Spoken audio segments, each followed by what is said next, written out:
ਜਨਾਬ traffic police ਦਾ ਡਰ ਸਾਡੇ ਪਿੰਡ 'ਚ ਵੀ ਆ ਗਿਆ ਤੇ ਅਹਿਮਦ ਅਲੀ ਨੇ ਜਨਾਬ ਹੈਲਮਟ ਕੀਤਾ ਹੋਇਆ। ਹਾਂਜੀ ਅਹਿਮਦ ਅਲੀ ਸਾਹਿਬ ਹੈਲਮਟ ਕਿਉਂ ਕਰ ਲਿਆ ਜੀ?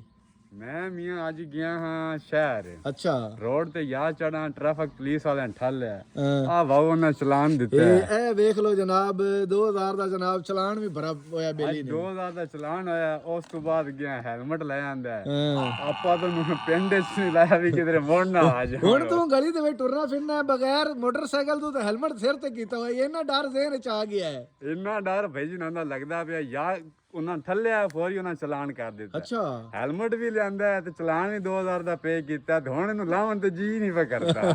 ਅੱਛਾ ਹੁਣ ਆਮ ਆਵਾਮ ਵਾਸਤੇ ਕੀ ਪੈਗਾਮ ਹੈ? ਜਿਵੇਂ ਗਵਰਨਮੈਂਟ ਸਖਤੀ ਕੀਤੀ ਖੜੀ ਹੈ, ਆਮ ਆਵਾਮ ਨੂੰ ਕੀ ਕਰਨਾ ਚਾਹੀਦਾ ਹੈ?